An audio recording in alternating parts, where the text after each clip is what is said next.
guys, how's it going? Welcome to another video. I'm about to leave Tual. You can see in the distance here the harbour. Tual's a checkout point in Australia, and I'm about to set off on my second longest solo passage. I'm heading down to Thursday Island on the northern tip of Australia, and yeah, hope it goes well. There's wind now, and there's still going to be wind maybe tomorrow, and then after that I'm going to be searching. But yeah, it could be a bit of a monotonous trip, but yeah, it is what it is. Alright, enjoy the video. I'll get back to you when I'm starting to get out of here. I'll get back to you and tell you what's going on.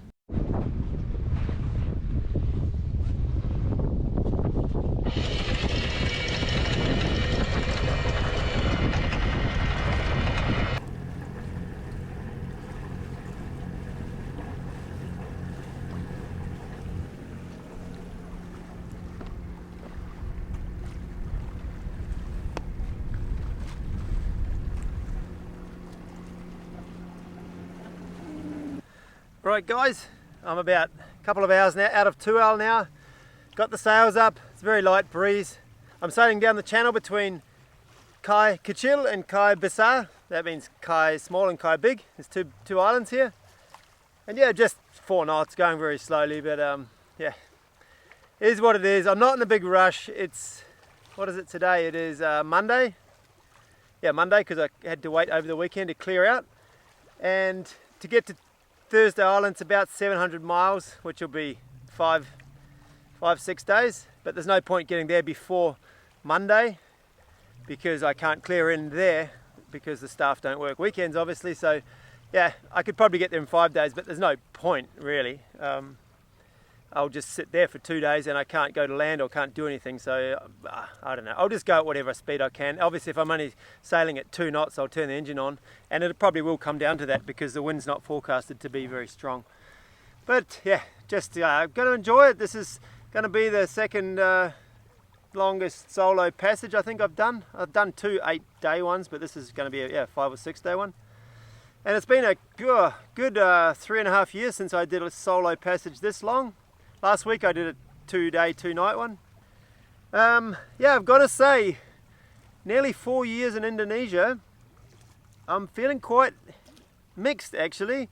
In one way, I'm really happy to leave. It's been a long time here, and it's frustrating in a lot of ways, trying to get anything done on the boat, trying to get any sort of quality equipment or parts or manpower really, you know, like they don't have the same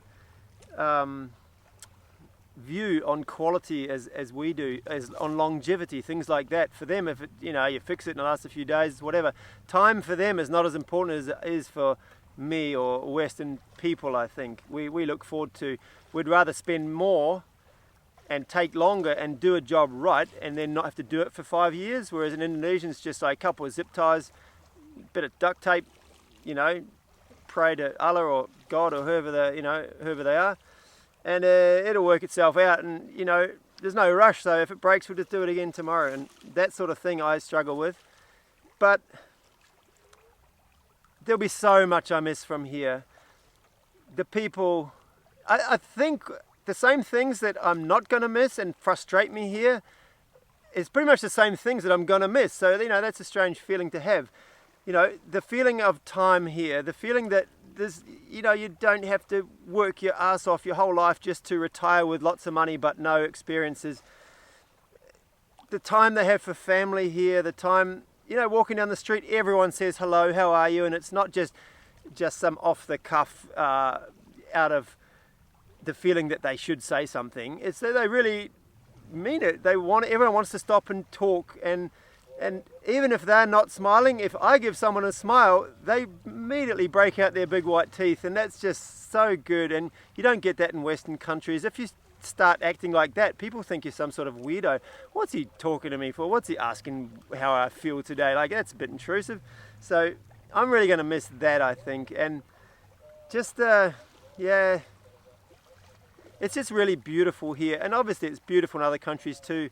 But if I think back on our 4 years here, obviously we've seen, and you guys have too on the videos, the landscapes, the beaches, the underwater, the waterfalls, the jungle. It's just fantastic, and it is amazing.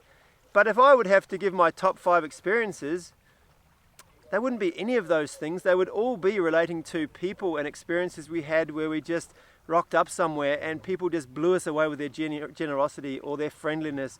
And they're the things that I'm really going to miss. You know, you can get beautiful places everywhere and you just fly there and you go, you know, you go on holiday and you see all this beautiful stuff. But really, really human interaction and human experiences are what keeps the memories for me, you know. And so that's what I'm going to miss most about this place, for sure. So, cheers to all of you Indonesians that have made our trip here just unforgettable. This is a German beer, by the way. I got given a few bottles of this the other night. To be honest, it's nice to drink a good beer. Bintang is obviously worldwide known as the Indonesian beer, but to me it is just a watery, tasteless rubbish beer. So it's good to get a good tasting German beer again.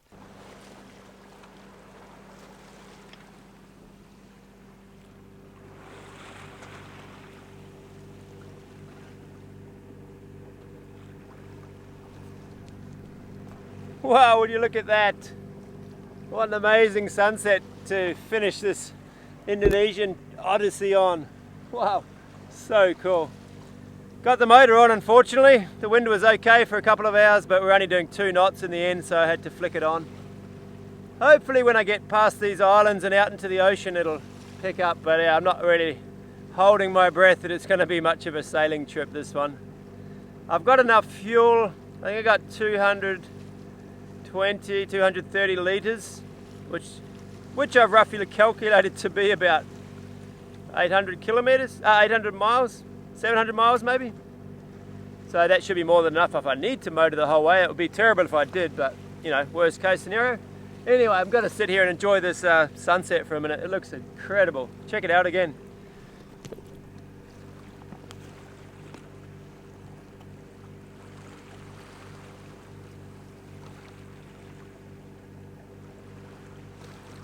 What a wonderful morning here on the Arafura Sea.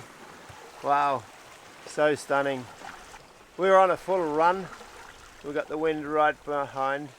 It's not too bad. It's a bit wobbly, as you can see from the horizon, but it's not too bad, to be honest. And we don't have much wind.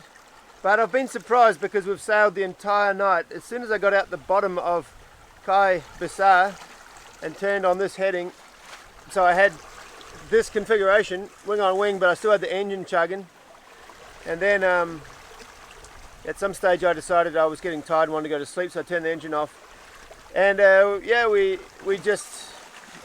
I went to sleep and I woke up and we were doing 6 knots. And then every time I woke up during the night we were still doing 6, 8, 7 knots sometimes. And just chugging along, and now we're doing 5.5 now. It's eased off a little bit, but yeah, we did a good chunk. What did we did? Yeah, 70 something miles. Had a good sleep. Well, a lot of good sleeps. I was setting my alarm for 45 minutes. There was no traffic. I didn't see a single ship or AIS contact or anything all night. So I was doing 45-minute sleeps and then a quick look around. And I had a good 8 of them, I think, 7 or 8 of them. So yeah, I'm feeling pretty good this morning. Stoked. The first day and night went super fast. I'm really happy. And we made pretty good miles. Okay, I'm going to get some breakfast and have a coffee.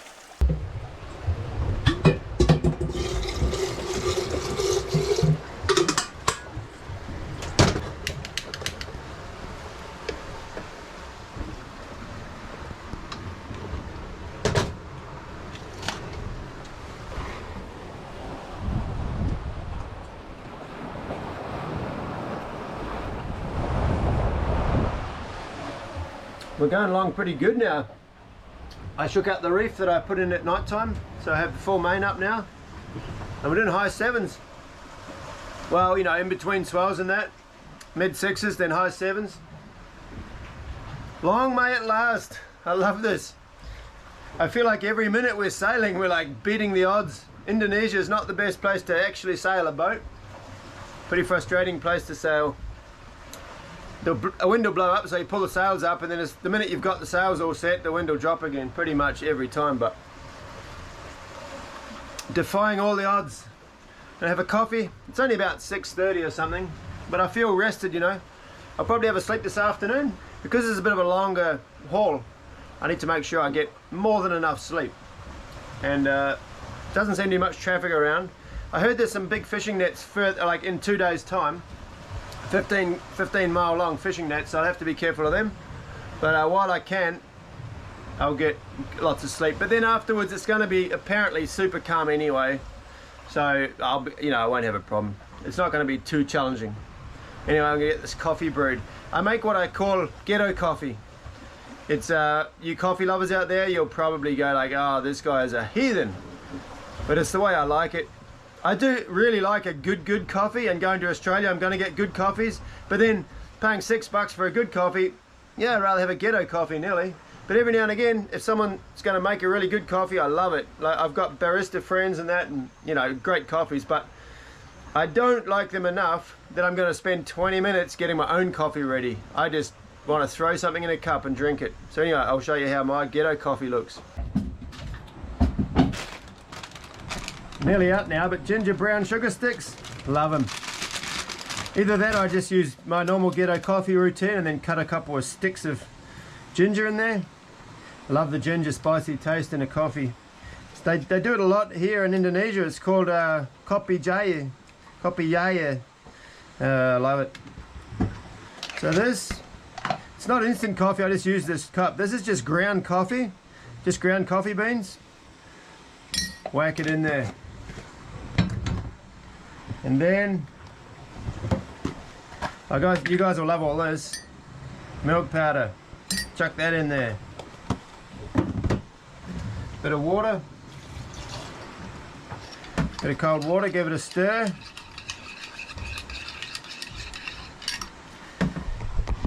Yep, that's ghetto coffee. Put in the hot water.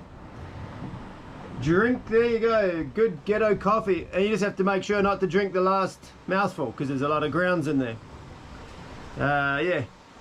Sometimes I save those grounds up and Marie uses them as a body scrub. The coffee grounds are good to exfoliate skin, but more than often I forget and throw them away. Anyway, that's ghetto coffee on board Schiehallion. I actually didn't want to do a coffee thing because that's such a, well, I guess it's over now, but everyone was doing the coffee brewing, but I never saw anyone do ghetto coffee, so everyone's so concentrated on showing their amazing coffee. I'm pretty happy to show my ghetto coffee. Hope you enjoy it. Well, you probably wouldn't, you probably hate it, but anyway, I hope you enjoy the fact that I enjoy my ghetto coffee in the morning.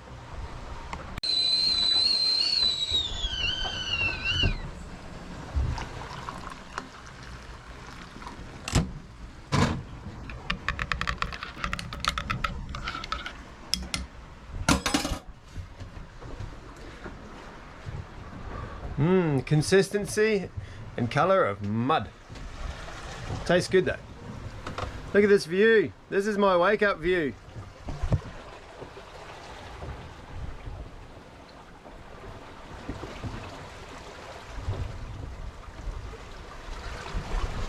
I love it. I can stand here. I'm just standing here in the companionway. Companionway? I don't know, the steps leading to my house downstairs. In layman's terms, I can stand here because I'm quite well braced. I can stand here and watch the waves and watch where we've been for hours. I love it. If only the dolphins would play at the back of the boat, it'd be so sick. I could stand here and they'd just be jumping out and looking at me. It'd be awesome. But they always want to play at the front and I have to walk all the way up there. It's so far, 12 meters. But yeah, there's a good view back here. I've got about 70 miles to go. And I'm going to pass a big island called Aru, where a guy called Wallace, an old explorer, discovered a lot of the paradise, birds of paradise, the different brands of them. I read his book. It's called the Malay Archipelago. It's about 7,000 pages long, but it's bloody interesting. It showed a lot of the places I've visited. He visited in 1850 something.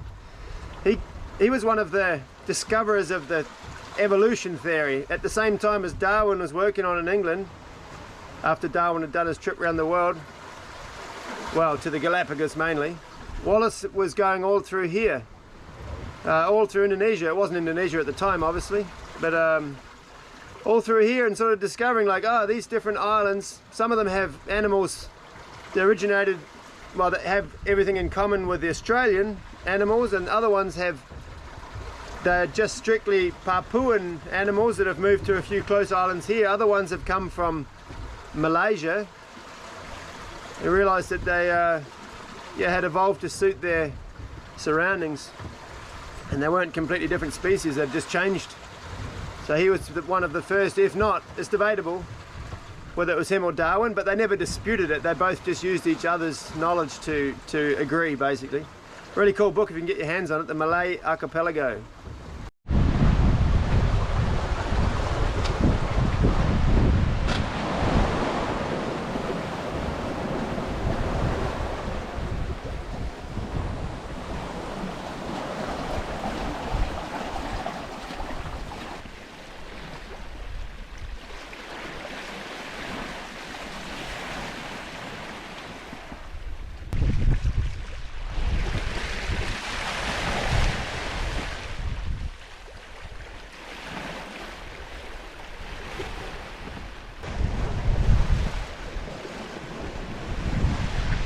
Well guys, still cruising along here, beautiful sailing, a little bit rolly but nothing major.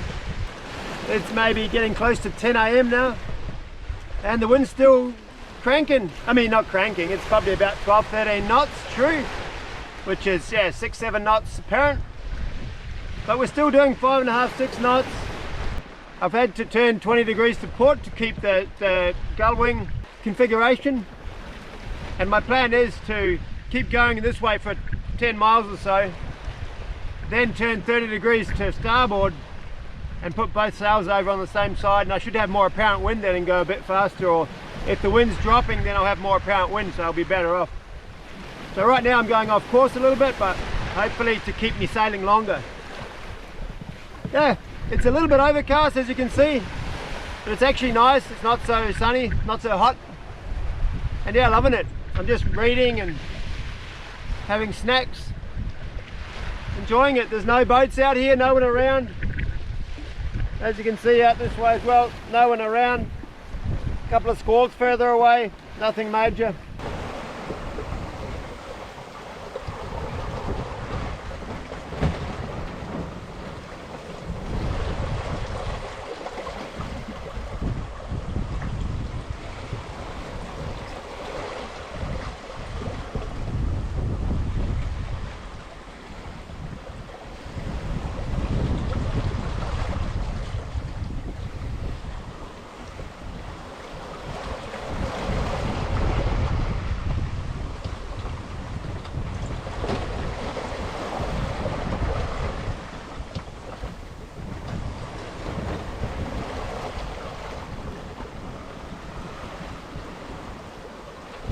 Right guys, that's day 2 in the books.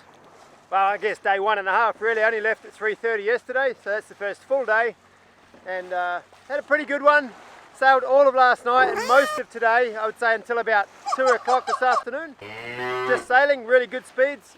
And yeah, better than I expected, better than the forecast said. And even now we've still got some wind. Got the motor on for sure, but about half our speed's coming from the engine and half from the sails. We're doing 6 knots right now, and the engine's just ticking over. We're only at 1700 revs. So yeah, looking good. I've already got reefs in the main and ready for the night. If this sort of keeps up, we'll be getting good speed, but we don't really need to hurry. That's the thing. The next 3 days are going to be, I think, dead calm, so I'll just cruise then. But while we've got wind, I'll push on. Anyway, I'm going to go and cook some food now and start settling in for the night. Hopefully it'll be a calm one. The sky looks good. It's about 3 days away from full moon, so it's nice and bright at night. I can see squalls if they're coming, and there hasn't been too many fishing boats around. There's been a few today, but I haven't seen, I can see one out there now actually. But yeah, hopefully there's no big nets. That would be the main thing. Anyway, I'll get back to you in the morning. Awesome day out here.